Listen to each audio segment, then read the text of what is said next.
In this one I'm going to read out Rialacha na Scoile. Pictiúr a Haon. Sa chéad pictiúr feiceann míad príomhide ard scoileann cnoic agus ar slí go dtí an tónól 7 Ag an tónól seo, labhróidh sí le daltaí na scoile faoi imeachtaí na seachtaine agus mar is gná bracaigh sí trí rialacha na scoile.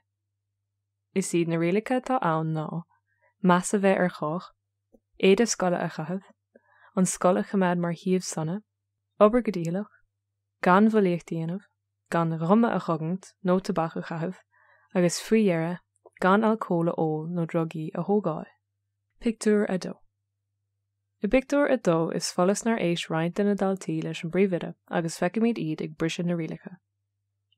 Tá buachalaí ann ag imirt pelle, ach go tobann tasníonn siad ag trid. Ní siomh sanna é ar aonós. An sin feiceann míad cailíní ag briseadh na rialacha freisin taobh thiar den bhuacháin rothair agus iad ag caitheamh de bic. Pictiúr a trí.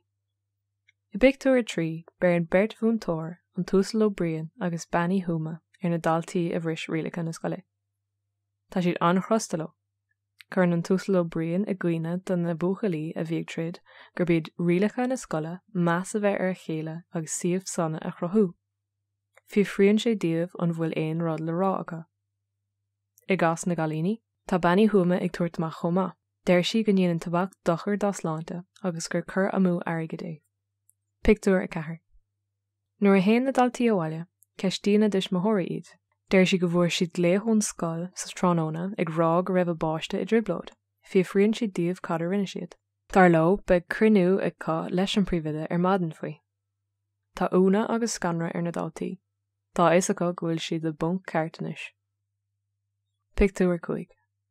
I pictiúr a 5 feiceann míad Seán, duine de na buachalaí triblóideach, le na hismothirí os cór an phríomhide. In sin an príomhide lo cad a tharla. Níl tismothirí Sheán sásta agus tá nára ar Sheán. Tá na daltaí triblóideacha eile sa seomar feithimh le na dismothirí ag feithimh leis an bríomhide. Pictiúr 6. Sa pictiúr deireanach feiceann míad na daltaí a bhris rialacha na scoile i gcuineáil tar éis scoile. Is é an pinósta chaithimh de bic ná ór an chlig amháin i gcuineáil tar éis scoile agus is é an pinósta rid na rá ór an chlig. Tá na daltaí ag stadéir rialacha na scoile agus tá ceacht fálamach acu inis. Ní bhriseadh siad na rialacha riamh arís.